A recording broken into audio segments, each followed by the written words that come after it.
My name is Tony Herbert, and what do? I do a lot of village work amongst communities of people here in this part of India. People who tend to be at the bottom strata. That's caste system and also economic class system. And the other one, of course, is gender. There are the differences in that also.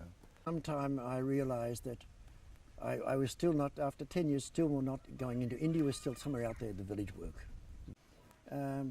So then I started spending extended time in the villages with them and just learning the whole scenario, immersing myself into it and just seeing what happened. But having done that, learned two things. One thing was the massive illiteracy amongst the Dalits. In one village, a high percentage of education, but when you do caste analysis of it, all the educated ones are the higher castes and the Harijans are nowhere. Second thing was the constant undercurrent and violence. There was just violence the whole time, physical violence, mental violence. So much so that the Dalits were sort of submersed into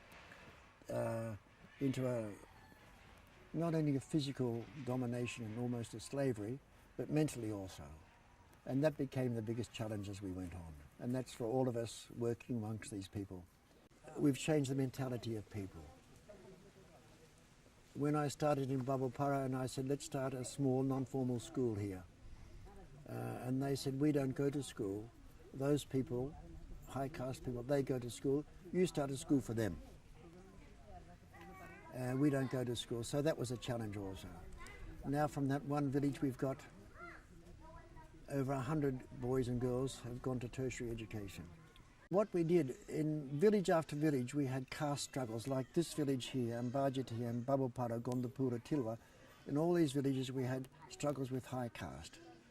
And they were very hard to handle. Sometimes they were high profile. I'd be in the police station or be going to the administration in Zaribagh.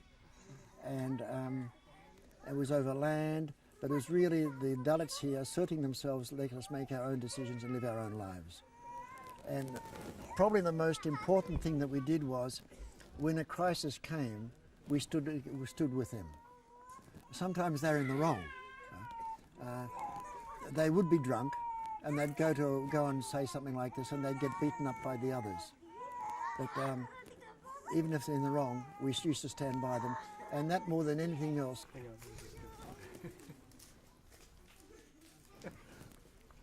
Yeah, sorry. Yeah, that's the orchestra, background orchestra. Standing by them on those crisis situations, that meant more than anything else, and they will still refer to that in various ways. Caring for one another, joining hands, sharing our brokenness, that's the big thing.